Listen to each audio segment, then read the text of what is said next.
आप देख रहे हैं देश लाइव, देश की आवाज। देखिए, मैं तो सभी से कहता हूं कि जितने भी मुस्लिम्स हैं उनको ऐसे गरबे डांडिया कहीं जाने की जरूरत नहीं है, क्योंकि देश का माहौल भी कोई इतना अच्छा नहीं है अभी कि आप कहीं पर भी चले जाएं। ऐसे ठीक, हम लोकतंत्र की बात करते हैं, लेकिन लोकतंत्र कहाँ जिंदा है, कैसा है, ये हम सब जानते हैं। दूसरी बात, देखिए, बेटी किसी की भी हो, है ना, चाहे वो अंकिता हो, चाहे बिल्किस हो, बेटी बेटी होती है, वो देश की बेटी होती है। किसी की बेटी के खिलाफ इस तरीके के वीडियो उतारना, ये चीजें नहीं होनी चाहिए। वो कितना सही साबित होता है वो एक अलग चीज है, ये नहीं होना चाहिए। दूसरा, जो बताया कि खेड़ा के अंदर जो कल रात में जो हुआ, बताया जा रहा है कि गरबे पर पथराव किया गया, लेकिन अफसोस की बात है कि मीडिया हकीकत को नहीं बता रहा है। वहां के जो सरपंच थे, उन्होंने रात को 11:30 बजे एक रैली निकाली। उस रैली को वो लेकर निकले, उसमें डीजे बज रहा था रात को 11:30 बजे। पता नहीं उसकी परमिशन थी या नहीं थी, वो मुझे नहीं पता। उसके बाद में मस्जिद के पास गए, बहुत जोर से डीजे बजाया गया। ये वहां के लोगों ने मुझे बताई है ये बातें, कि उसके बाद वहां पर ये तमाम पथराव वगैरह शुरू हुआ। दूसरा, बरोड़ा में हमने देखा कुछ दिन पहले कि बरोड़ा के अंदर भी जो दंगे या जो भी हुआ था, सावली में जहां पर हुआ है जो, तो वहां पर भी यही हुआ। वो ये सिर्फ इतना था कि हमेशा हम देख रहे हैं कि कभी मुहर्रम और रथ यात्रा साथ में आ जाते हैं। इस बार हम देखें कि दांडिया और ईद मिलाद साथ में है, तो हमें आपसी सौहार्द को बनाना चाहिए। अब बरोड़ा के अंदर, वडोदरा के अंदर जो हुआ, वो सिर्फ ये था कि तमाम रूट पर जिस तरीके से जब हिंदू भाई जब यात्रा निकालते हैं तो वो अपना भगवा झंडा लगाते हैं, उसी तरीके से कुछ मुस्लिम भाई अपना हरे कलर का झंडा जगह जगह पर लगा रहे थे। उनको भी ईद मिलाद की उनको जुलूस निकलना था। उस बात को लेकर ये दंगा हुआ। सिर्फ वो झंडा, हरा झंडा लगाना था, उस हरे झंडे की मामूली सी बात को लेकर दंगा हो गया। हालांकि दंगे जैसी कोई बात ही नहीं है। और हैरानी की बात वह भी यह है कि जब मुझे पता चला वडोदरा के बारे में, सावली के बारे में, तो वडोदरा के कई पत्रकारों को मैंने फोन किया, उनको भी नहीं पता था कि ऐसा कुछ हुआ यहां पर। तो ये एक हकीकत है कि ये तमाम जो चीजें होती है वो बड़ा हवा बनाने की कोशिश की जा रही है। गुजरात चुनाव से पहले मामूली सी कोई चीज होती है, उसको इतना बड़ा रंग दे दिया जाता है कि पूरे माहौल को खराब किया जाए। हिंदू मुस्लिम दोनों भाइयों को इस बारे में समझना चाहिए। जी बिल्कुल, हम देख रहे हैं देश का माहौल कैसा है। आप देखिए, बिल्किस बानो जो एक गुजरात की बेटी, उस पर कितने लोगों ने उसका रेप किया, बलात्कार किया, उसके 4-6 महीने के बच्चे को मार दिया, उसके परिवार के 6 लोगों की हत्या कर दी, और उनके जो उसके जो कसूरवार थे उन्हें किस तरीके से माफी दे दी गई। तो आप सोचिए, उस गांव के अंदर से बाद में लोगों ने पलायन शुरू कर दिया। सुनिए सुनिए, लोगों ने पलायन शुरू कर दिया। नाम पूछकर लोगों को मारा जाता है, दाढ़ी टोपी देखकर लोगों को मारा जाता है, धर्म संसद में मुल्ले काटे जाएंगे के नारे लगाए जाते हैं, और आप कह रही कि कहां माहौल खराब है। ये माहौल खराब नहीं है तो और क्या है मैडम, बताइए आप। कि कोई भी मुसलमान कहीं जाता है, सिंधु भवन रोड पर कोई मुसलमान जाता है अगर, तो उसको बोला जाता है बोलो जय श्री राम के नारे लगाओ। तो ये तो हम कैसे लोकतंत्र में रह रहे हैं मैडम।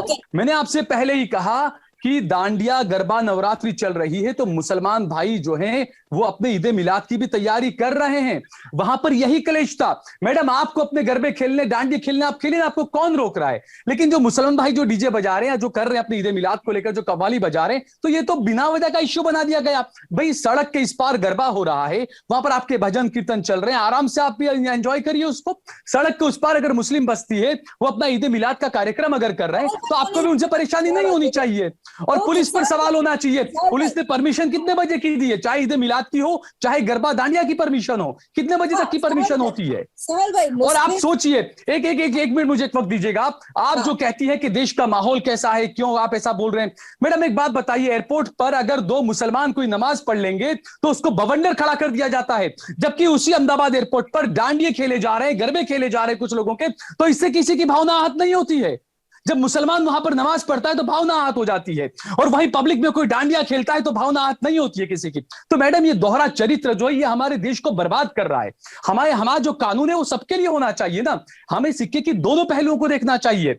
नमाज पढ़ रहा है तो आपको प्रॉब्लम है सड़क पर, और सड़क पर अगर कोई डांडिया खेल रहा है, ये कह रहा है, आपको कोई परेशानी नहीं है। देखिए, मैं तो साफ ये कहता हूं, जो मुस्लिम युवा जो दांडिया गरबे में जाते हैं ना, मैं उनसे, उनके परिवार वालों से कहूंगा, मैं उनके माता पिता से बात कहना चाहूंगा कि कोई हिंदू संगठन के कुछ उल्टे सीधे लोग बिना वजह जो गुंडागर्दी करके आपके बेटों को मारते हैं, उससे बेहतर है कि आप ही अपने बेटे को 2 थप्पड़ मार के उसको घर में बिठाइए कि दांडिया गरबा कर लेना जाया करें। मैं खुद बोल रहा हूं। और दूसरी बात, अरे बोलने देंगे आप, अरे बोलने दीजिए ना। अब आप सुनेंगे नहीं ज्वलित भाई, मैं चुप रहा ना ज्वलित भाई, आप सुनिए ना ज्वलित भाई। अब आप बोलेंगे, आप गुंडागर्दी किसको बोलते हैं। जो कानून हाथ में लेगा वो गुंडा होगा, जो कानून हाथ में लेगा वो गुंडा होगा। अच्छा, तो बिल्कुल ये गुंडा होगा। सुनो जो मेरी बात, इस ये देश सुबह के 5 बजे नमाज संविधान चलती है, है, तुम्हारे ये अजान देश चलती है, संविधान से तो चलेगा, कानून ये देश कानून गुंडागर्दी से ना। नहीं चलेगा, सुबह 5 हिंदू बजे संगठनों की अजान गुंडागर्दी चलती से है, नहीं चलेगा देश। वो कानून मत नहीं तो देते आप हो कह दीजिए, आप कह दीजिए कि आप मैं क्या बिल्कुल नहीं बोलूं, मानते सुबह 5 संविधान बजे को। अजान चलती है, वो भी सुप्रीम कोर्ट के खिलाफ चल रही है, तो वो गुंडे हैं क्या मौलवी मौलाना अरे साहब? जाइए ना आप सुप्रीम कोर्ट तो में, मौलाना जाइए आप मौलवी सब सुप्रीम कोर्ट गुंडे में, हैं आपको क्या? कुछ पता ही नहीं है। ये सब सुप्रीम कोर्ट मौलाना की मौलवी गाइडलाइन को गुंडे हैं पढ़िए क्या? आप, सुप्रीम कोर्ट की गाइडलाइन को पढ़िए आप, बकवास मत करें आप, सुप्रीम कोर्ट की गाइडलाइन को पढ़े आप, उसके बाद में बात करें आप। अब मुझे बोलने देंगे आप? अब बीच में बोल रहे हैं आप, अब बीच में बोलेंगे, फिर मैं भी बीच में बोलूं। अब इनको चुप करिए आप, मैं बीच में बोला नहीं था। अब मेरी बात सुनिए, जो ज्वलित भाई ने कहा, अरे आप मेरी बात आप सुनिए ना, अब आपके वक्त में बोलिए ना, मेरा वक्त खा रहे हैं आप बिना वजह का। वैभव भी एक बात बताइए, वैभव भी जो ज्वलित भाई ये बात बोल रहे हैं, આખી દુનિયા में खबर છે कौन गुंडा છે, આખી દુનિયાને ખબર છે।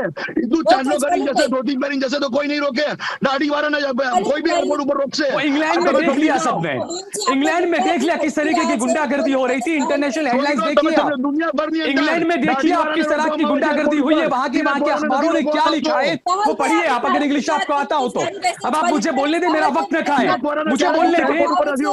दुनिया ने कोई भी एयरपोर्ट ऊपर नहीं। अरे आप छोड़िए ना, आतंकवादी कहવામાં આવે છે, કોઈ तिलक वाला आतंकवादी। अरे हम तो देश के सबसे पहले आतंकवादी गोडसे को भी जानते हैं, जो देश का सबसे पहला आतंकवादी था, जिसने महात्मा गांधी की हत्या की थी, सबसे बड़ा वो आतंकवादी था देश का, सबसे पहला वो आतंकवादी था गोडसे, जिसकी आप पूजा करते हैं, जिसका आप महिमा मंडन करते हैं। नहीं, टीके वाले भी होते हैं ना भाई, हुई है ना सजा, हुई है ना, कई हिंदू संगठन के लोगों को सजा हुई है इसके अंदर। आप क्या बात करते हैं? किसने किया था मालेगांव का धमाका, किसने किया था समझौता एक्सप्रेस में धमाका, किसने किया था अजमेर में धमाका? क्या बात करते हैं आप? जाइए बैन लगाइए ना उन पर आप। और आप जो बात करते हैं कि मुसलमान नहीं आना चाहिए, किसी के बाप का देश नहीं है ये, मुसलमान हर जगह पर जाएगा। सुनिए आप, किसी के बाप का ये मुल्क नहीं है, आपके बाप का नहीं है, साल कुरैशी के बाप का नहीं है, ये देश संविधान से चलेगा। और आप जो बात करते हैं कि हिंदू कहीं नहीं जाते, क्यों जाते हैं हिंदू अजमेर की दरगाह पर? बताइए आप, क्यों आता है उनको उसके अंदर, क्यों जाते हैं मजारों के ऊपर हिंदू भाई? हम तो नहीं रोकते, नहीं मारेंगे हम तो उनका इस्तेमाल करते हैं, हम उनका इस्तेमाल करते हैं। आप कहीं भी आइए, हमारा मेहमान होता है, कहीं भी आ सकता है। क्या बात कर रहे हैं आप? नफरत, अरे आप बनाइए ना, अरे आप हिंदू राष्ट्र की बात आप करते हैं भाई, हम नहीं करते, आप धर्म के नाम पर करते हैं। बनाएंगे क्यों नहीं बनाएंगे? हाँ तो यही बात है ना कि जब पीएफआई अगर मुस्लिम राष्ट्र की बात करे तो पीएफआई आतंकवादी है, जब आरएसएस और हिंदू संगठन अगर हिंदू राष्ट्र की बात करे तो आतंकवादी नहीं है। मुद्दाથી ભટકી રહ્યા છે। જ્વલિતભાઈ શાંત થઈ જાઓ પ્લીઝ, આપણે મુદ્દાથી ભટકી રહ્યા છે। 3 થી 4 મિનિટ આપણે શબ્દોની ગરિમા જાળવી લે। हाँ જ્વલિતભાઈ, आप अपने शब्द को समझाइए, आप अपने शब्द से अपने पास रखिए। मुझे आपका सर्टिफिकेट नहीं चाहिए। मैं दोबारा कहूंगा कि जो इस देश के संविधान को नहीं मानता, जो कानून को तोड़ता है, वो गुंडा होगा, चाहे वो किसी भी संगठन का क्यों ना हो। मैं बार बार बोलूंगा, मैं अपनी बात पर कायम हूं। अरे जो देश के कानून को नहीं मानेगा, जो देश के अरे बिल्कुल, इंद्रेश कुमार पर भी केस चला है समझौता एक्सप्रेस का, आपके इंद्रेश कुमार पर समझौता एक्सप्रेस का केस चला है, बिल्कुल भी जगह चले जाओ, दाढ़ी वालों को इंद्रेश कुमार पर भी केस चला है समझौता एक्सप्रेस ब्लास्ट का, भाई आतंकवाद का। आए दिन 10 हिंदू भाई पकड़े जाते हैं, आईएसआई के मुखबिर के तौर पर पकड़े जाते हैं। आपकी भारत माता की मुखबिरी करते हुए कई हिंदू भाई पकड़े गए आतंकवाद के आरोप में, कुछ बोलेंगे आप? मध्य प्रदेश से पकड़े जा रहे हैं रमेश, संतोष, महेश पर पकड़े जाते हैं। ये आपका प्रोपेगेंडा ज्यादा वक्त तक चलने वाला नहीं है, आपका प्रोपेगेंडा नहीं चलने वाला है ज्यादा देर तक। 10 बार आपने कहा आतंकवादी आतंकवादी आतंकवादी, 10 बार आपने कहा। लेकिन मैं कहता हूँ ये देश न साल कुरैशी के बाप का है ना आपके बाप का है, संविधान से चलेगा देश में, तो साफ बोल रहे हैं। नहीं, आपके बाप का भी गलत है, मत रहिए आप। देश का जो राष्ट्रपिता था उसको तो मार दिया आप लोगों ने, देश का जो राष्ट्रपिता था उसकी तो हत्या कर दी आपने। क्या बात कर रहे हैं आप? ठीक है मैडम, पहले तो मैं ज्वलित भाई की बात का जवाब दूं। ज्वलित भाई ने जो कहा कि शस्त्र भी उठाना पड़ेगा, देखिए ये किसी बातें कर रहे हैं, आप खुद भी उनको रोक नहीं रही हैं। अब यही सवाल होता है ना कि ज्वलित मेहता अगर अपनी बहन बेटी के लिए हथियार उठा लेगा तो वो अपने धर्म के लिए हथियार उठा रहा है, अपने परिवार के लिए हथियार उठा रहा है। जबकि कोई मुसलमान अगर ऐसा करता तो नहीं है मुसलमान, लेकिन कोई मुसलमान अगर अपनी बहन बेटी के लिए हथियार उठाता तो उसको आतंकवादी बता दिया जाता है। और ज्वलित भाई कहते हैं नहीं, हम हथियार उठाएं तो हम उठा सकते हैं, हम आतंकवादी नहीं है अगर मुसलमान। नहीं, सुनिए, और अगर या हुसैन का नारा लगाया तो क्या कोई आतंकवादी नारा है क्या? वो कौन सा नारा है या हुसैन का? आप वासुदेव कुटुंबकम की बात करती हैं तो आपको भाई, मैं अगर अल्लाह अकबर बोलता हूं तो आप मुझे जय श्री राम से कोई प्रॉब्लम नहीं है, तो आपको भी प्रॉब्लम नहीं होना चाहिए उससे। बिना वजह की बात करती है मैडम, भाईचारे का माहौल बनाइए ना। आप बोलिए जय श्री राम, मुझे कोई प्रॉब्लम नहीं है, मैं बोलूंगा अल्लाह अकबर, आपको भी प्रॉब्लम नहीं होना चाहिए। जिसको अगर प्रॉब्लम है अल्लाह अकबर से, जिसको अगर वलीद भाई आपको अगर अल्लाह अकबर से प्रॉब्लम है तो आप अपने पसंदीदा देश चाइना। अरे लेकिन मैडम, अरे मैडम मैं बात मानता हूँ, वो टीचर्स ने जो नारे लगाए मैडम, कोई आतंकवादी नारे नहीं थे वो, वहां पर जय श्री राम का नारा लगता है। भाई अगर आप मेरे साथ में बैठी, आप अगर कहेंगे जय श्री राम और अगर मैं कहूंगा अल्लाह अकबर, तो इसमें गलत क्या हो गया मैडम? गाली तो नहीं दी ना उन्होंने, या हुसैन की नारा लगाया ना उन्होंने, कुछ गलत गाली तो नहीं दे दी ना, देश विरोधी कोई नारा तो नहीं लगा दिया ना मैडम।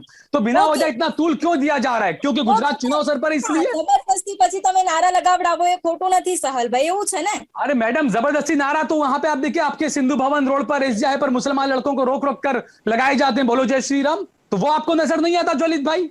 सीधा कोई जा रहा है उसको रोक के बोलेंगे जय श्री राम। अरे जाइए वेजलपुर, जाइए वेजलपुर पुलिस स्टेशन के अंदर एक एफआईआर दर्ज हुआ है 2 महीने पहले, एक मुसलमान एक मौलाना को रोका गया, उनको मारा गया, उनको कहा गया कि जय श्री राम के नारे लगाओ। अरे मैं आपको एफआईआर की कॉपी भेजूंगा, एफआईआर की कॉपी भेजता हूँ आपको मैं, एफआईआर आप जाइए ना वेजलपुर पुलिस स्टेशन में। भाई बात नहीं करता हूँ ज्वलित भाई, मैं तथ्यों के आधार पर बात करता हूँ। मंदिर में घुस के तो नारे नहीं लगाए ना किसी ने, मंदिर के अंदर घुस के किसी मुसलमान ने नारा नहीं लगाया भाई, मंदिर के अंदर घुस के नारा नहीं लगाया भाई, मंदिर के अंदर घुस के कभी कोई मुसलमान ने नारा नहीं लगाया है। तो નાના બાળકો મસ્જિદમાં જશે અને જય શ્રી રામના નારા લગાડશે તો કોઈ વાંધો નહીં હોય ને કોઈ પણ મુસલમાનને? मेरी बात बोल रहा हूँ ना मेरे भाई, કઈ नहीं करे ने? ठीक है, मैं वही बोल रहा हूँ ना, मंदिर के अंदर कभी कोई मुसलमान ने नारा नहीं लगाया जाकर, और लगाएगा भी नहीं मुसलमान, ऐसी हिंसा कोई मुसलमान नहीं करता है कभी भी भाई। સાંભળો મારી વાત, જે માતાજીની ગરબોજ કરે ને એટલે પેલા ગરબાનું સ્થાપન કરવામાં આવે, એટલો આનો મતલબ એ થયો, એ પોતે જે ગરબા ગાઉં છે મંદિર થઈ જાય છે, એ મંદિર થઈ જાય, એ જે માતાજીની સ્થાપન કરવામાં આવે પછી ગરબા કરવામાં આવે છે, એમને ગરબા નથી થતા, તો એ માતાજીનું સ્થાપન થયેલું હોય એટલા માટે મંદિર મંદિરની જેવું ગણવામાં આવે। बहुत अच्छी बात की, मैं आपकी बात से सहमत हूँ ज्वलित भाई, मैं आपकी बात से सहमत हूँ, आपकी बात से जितना मैं सहमत हूँ इतना आप मेरी बात से भी सहमत हुई है ना। मुसलमानों में कहा जाता है दुनिया आपकी है हमारी है, हम कहीं भी नमाज पढ़ सकते हैं सड़क पर भी, तो क्यों रोकते हैं आप हमें? हम जहाँ नमाज पढ़ते हैं वहां अल्लाह को मानते हैं, नहीं तो बोल रहा हूँ मैं भी, हम जहाँ हाथ बांधकर खड़े हो जाते हैं वहां अल्लाह को हम पाते हैं, तो आप क्यों रोकते हैं मुसलमानों को नमाज पढ़ते हुए? કાયદાની વાત કરો, કાયદાની વાત કરો, बात आगे आपने क्या आ गई ना, जब आप पर आती है तो आप कहते हैं नहीं नहीं नहीं, आपको मैं बता रहा हूँ आपको मैं, तो मैं भी तो बात कर रहा हूँ ना, मुसलमान की नमाज पढ़ता उसको मत रोका करिए आप, क्यों मुसलमान को नमाज पढ़ते हुए?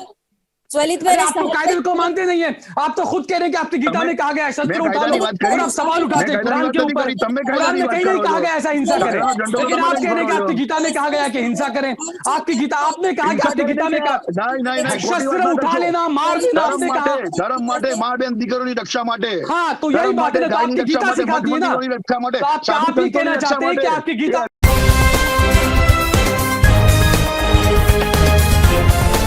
देश और दुनिया की तमाम छोटी और बड़ी खबरों के लिए हमारे चैनल को सब्सक्राइब करना न भूलें और बेल का बटन जरूर दबाएं।